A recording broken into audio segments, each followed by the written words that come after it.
Hello and welcome to the channel. I plan to make a video this weekend for you guys on the Voodoo 3Dfx card for the PC, and I will get to that later in the video, but I've been distracted by this machine here, which is a new one that I purchased recently. It's an Amstrad CPC 464, an 8-bit computer, and I guess that a lot of us PC owners back in the day also had contact with or maybe even owned an 8-bit computer as well at some point. In our family, very early on, my father built a kit computer from an Electronics Australia magazine called a Dream 6800, and I guess I should talk about that on the channel at some point. Now, the reason that I bought this 8-bit computer is because apparently the CRT controller for controlling all the video modes for the display is the same one that was used in the Cga cards for the IBM PC. But this machine has the advantage of being able to do cycle accurate timing, so I thought it might be useful to try and characterize that CRT-C chip on a machine like this. But unfortunately this has taken a long time to get going, and I've actually spent a lot of my video making time this weekend working on this. So I figured I may as well just show you what I've been up to. Well, I guess I can at least plug it into power and see if anything happens here. That just plugs around the back here, and then if I switch the machine on, at least I get a light. The seller said there's some kind of noise coming out of the cassette player, and actually originally when I turned the machine on that was the case. It had nothing to do with the cassette player, it's just really crackly sound coming out of the speaker. As for the cassette player, well, fast forward works just fine, but rewind makes a noise, but the cassette doesn't actually do anything. It's not a huge problem, I can just turn the cassette over to do a rewind. Play doesn't seem to do anything, but then I realized it's probably not supposed to. The machine actually does seem to be working here, and if I do run and then double quotes and then press a key, the tape actually starts spooling. So it looks like the machine's probably in working order. I just need to figure out how to get video out of it. As for Cga monitors, I've got a couple of different choices here. There's my IBM 5153 monitor, which is a Cga monitor with just a normal 9-pin Cga connector. And then there's also this Grundig brand monitor here. And I'm okay with mentioning the brand because it's not as if you can just go out and buy one of these things. The difference with this monitor though is it has a SCART connector on the back, and normally that's what you use with one of these machines.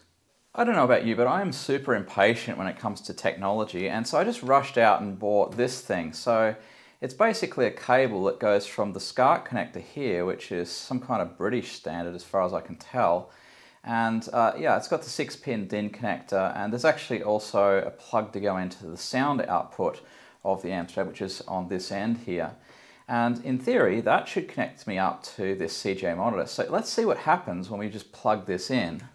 Well, it's all connected up, and so I'll turn on the monitor and the machine, and this should come straight up, but unfortunately what you're going to get is a lot of flickering, so I'll switch this off straight away, and yeah, there's no picture comes out of this at all. I mean, this should start instantly, and doesn't. Well, I thought maybe I needed to just get an HDMI to SCART converter and be done with it, so I did go ahead and order one of those, but then realized it was going to take too long to come. So in the meantime, being the very impatient person that I am, I decided to pull the SCART connector apart and maybe check if it was just wired up incorrectly. Now it's a bit of a mess now, I've been modifying, it was neat when I got it. And I found some diagrams online which seem to indicate that maybe it was wired up incorrectly. So I spent a lot of time swapping cables around. And yeah, no luck. So then I discovered this diagram, which seems to indicate that I need some power supplies to make this work. It turns out that some monitors require a 9-volt signal to tell it that it's an RGB connection, as opposed to, say, composite or something else that the SCART connector can support. And some other monitors even require a 1.5-volt supply, and it says that if you have problems with flickering or other image quality problems, then you might want to put that in. And as it turns out, you can actually just wire a capacitor across 2 of the pins, and that'll do pretty much the same thing. But anyway, I decided to give the 9-volt supply a go and see if that made any difference. Well, I found this old 10-volt supply that wasn't being used, and it's even British, so that seems kind of fitting. Unfortunately, it was putting out about 14.5 volts when I measured it, so I'll need a resistor of some description, but it shouldn't be hard to wire this into the socket.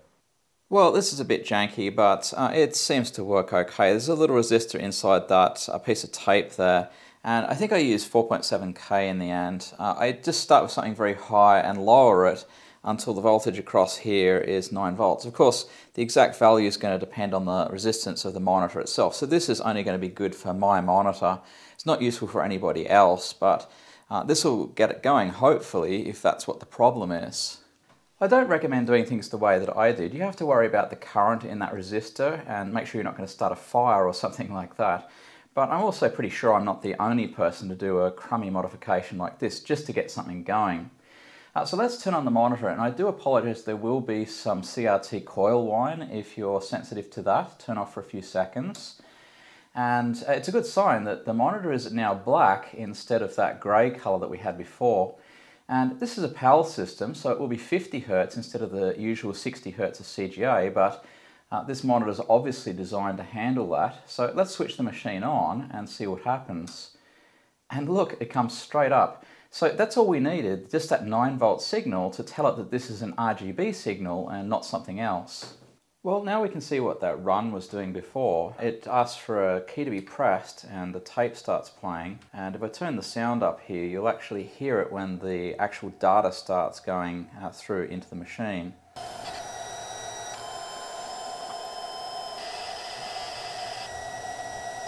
So now it asks me if I'm using a 464, which I guess I am, and it'll continue loading this, and actually it takes like 10 minutes to load this one program, which is Jet Set Willy.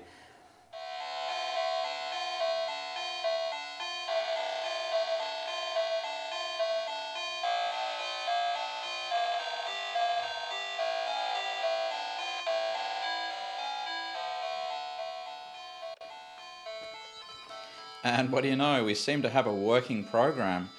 So that's pretty good. I'm pretty happy that I've got this machine to work. Of course, this is not what I got it for, but while we're here, we might as well take a look, I guess. The game seems pretty straightforward. You just move around and you can jump up and down. And there's not much more to it. This is one of the criticisms that the machine had, that compared with the capabilities of the machine, the games really weren't all that. And I think if you watch something like a demo by the Batman group, you can see just what this machine is actually capable of. So it's really one of those machines that's been overlooked in terms of its capabilities, well, other than what's done in the demo scene, of course. One of the things I don't like about this is there's a lot of pixel perfect stuff that you need to do to play the game, and I don't really like games that are like that. It seems to be very difficult to get it to do anything at times, and probably there's some trick that I'm missing most of the time, but as you can see, I've now ended up in a library, and I don't think there's very much you can do here. I can just run along to the end, I'll fall off, and yep, back to where I was. So not my kind of game, but still fun to take a look at since I've never seen one of these things before. But as I said, I bought this really because of its connection to the PC via that CRT-C chip, which I'll definitely be looking at some point in the future. Well, I just need something to transfer files quickly on and off the machine now, and in the 21st century, a cassette player is just not going to cut it, sorry. Of course, back in the day there were floppy drives, but you had to use CPC disks, and I want something that'll transfer files to my PC. Now, it turns out there's a floppy emulator available. I can't go into brands because of hobby channel rules as usual, but I found something and it's on its way. But the only reason to look at this anyway was just to waste a few minutes because I didn't get around to making a video this weekend. So let's move on to this, which is the main topic for today, the 3Dfx Voodoo card. Now, I made a video about this on the channel previously, and it did quite well, but people wanted to see me program this. And I've been a bit reluctant to do that. It's a lot of effort, and unfortunately programming videos are really boring, and they just don't get any views. So instead, what I'm going to do is a series of videos starting today, covering the history, the games, the architecture of this, and of course a little bit of programming content to really put it through its paces and see what it's capable of. So join me over the next few weeks, and I'll interleave with videos on other topics as we take a deep dive into the 3Dfx Voodoo graphics card. Our story begins in 1988 with Silicon Graphics, who introduced their MIPS-based personal iris workstation. Here it is here, and it had a very powerful graphics subsystem. It was part of their Iris 4D line of computers. Here's the professional version here. And if you're doing any kind of CAD/CAM work, or especially if you were doing computer animation back in the day, for example making commercials, then this is probably the machine that you'd want, although it was very expensive.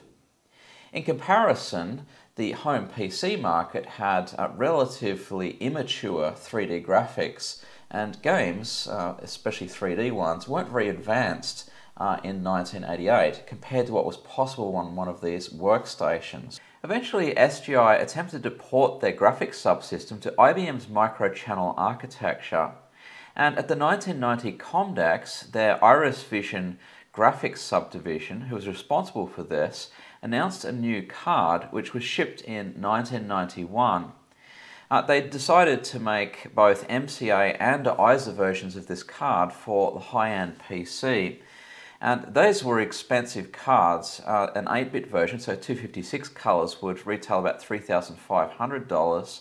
It was about $4,000 for the 8-bit MCA version and $5,000 for 24-bit, so 16 million colors. These displayed 1280 by 1024 or 1024 by 768. And this eventually led to Iris Vision being spun off as a separate company called Pellucid. So Pellucid was started by a bunch of Silicon Graphics engineers, and they produced the ProGraphics 1024, which was the first high-resolution, high-performance true color or 24-bit adapter for the PC. Apple had something like that at the time, but not on PC, and it was only around $1,000. Eventually Pellucid was taken over by MediaVision, who developed sound cards, and you probably know them from the Pro Audio Spectrum card. They also developed multimedia kits to add a CD-ROM drive, a sound card, and other multimedia hardware to a PC. And they developed high-performance video cards, such as the ProGraphics 1024, which they got from Pellucid, and eventually the ProGraphics 1280. And in August 1994, this is where 3Dfx enters the scene. Former Silicon Graphics employees Ross Smith for sales and marketing, Gary Tiroli for algorithm development, and Scott Sellers for hardware, they'd come through the Pellucid MediaVision companies, started their own company called, at the time, 3D/FX, and they were joined by Gordy Campbell of Tech Farm, a venture capital firm. Gordy was also responsible for the Chips and Technologies company, which we'd be familiar with from their video cards. It was a fabless PC card manufacturer from back in the day. And they joined forces to start a company to make a new chip for 3D graphics, which would become the Voodoo chip. They started by making a simulator for the chip on a Pentium computer and went to Japan to get investors. Japan is where all the arcade machine manufacturers were, of course, and the original plan was actually for a PC-based arcade machine motherboard. And they also throttled down some SGI workstations to give to developers to emulate the chip so that they could write software for it. And by the way, the Iris GL graphics library that SGI had developed became what we know today as OpenGL. Well, the first chips came back from the fab in March 1995, and they were soon able to replace parts of their software simulator with actual hardware. And they developed a whole bunch of technology demonstrations to show to investors and game developers alike. There was a basic flight simulator that they'd been working on, and they had a cubicle simulation that would fly about the office, and this eventually became a simulation of the 3DFX plant. The company grew initially to just over a dozen people, and they developed all sorts of demonstrations. This one is called ATB-TV, and it just demonstrates the basic functionality of the card. The next demo is a very famous one called Valley of Ra. It's a fight demo, and we saw it playing on the ATB television, and if you're wondering what ATB stands for, it's Arcade Toolbox, which gives you some idea of the history of this chip. And it's not a very sophisticated demo in terms of gameplay. There's not very much you can do here. It's just meant to demonstrate the texture mapping and the environment mapping and so on. And this really would have wowed people in the mid-1990s for a real-time demo on the PC. Very impressive indeed. The Voodoo Graphics 3D chipset was manufactured in November 1995 and was used in various arcade games. First by Ice Home Run Derby in 1996, and then by Atari in San Francisco Rush, and by Wayne Gretzky's 3D Hockey. This demo is called Demo Room, and it shows various lighting and texturing effects of the card, which were pretty sophisticated. It could handle high frequency textures, which would look terrible without the MIP mapping that the card offered. And as you can see, there are all sorts of coloured lighting effects here. But not only that, they were also able to show the projection of images onto textures and even animated images onto existing textures. So they were really trying to show that this was a very sophisticated offering for 3D graphics. The rest, as they say, is history. There was a big drop from $100 a megabyte to $25 a megabyte in Edo RAM pricing, and this meant that it was possible to offer something for the PC. The first card to do this was the Orchard Righteous in October 1996, and this demo, by the way, is just showing that various different kinds of 3D files could be read in to use with the Voodoo card. The first Voodoo cards required an additional 2D card, and initially this was met with some enthusiasm because gamers could choose their 2D card or even upgrade it without having to change the 3D part. But later on, competitors offered fairly cheap offerings with a 3D and 2D card combined, and so this was seen as a downside of the Voodoo cards. But this was rectified in August 1997 with the release of the Voodoo Rush card, which combined 3D and 2D. The Voodoo cards used a 3D graphics API from 3Dfx called Glide, and eventually games like Quake came out, which was ported to OpenGL, and so in the end there was a mini GL driver which translated Glide calls to OpenGL calls so that things like that could actually run. And by the end of 1997, the Voodoo cards were basically the most widely used 3D graphics solutions on the PC.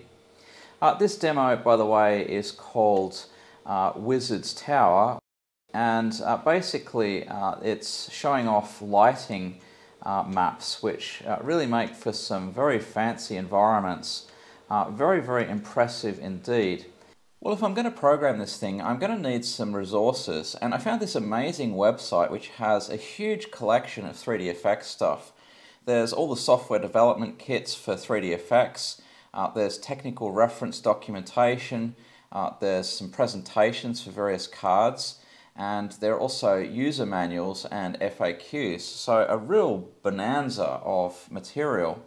And what we're going to need is the Glide 2 software development kit for DOS, and there's various versions of it here, so I'll just take the latest version with Glide 2, and I'm going to try and use PLSC, which I'm very familiar with, as the compiler, and we'll see if we can get these things to work together.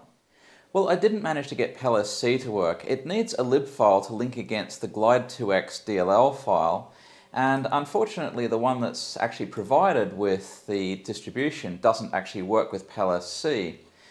You can create one with PLSC itself, but unfortunately this doesn't work either, and I'm not entirely sure why, but I think it's to do with the object file format that was used when creating the DLL.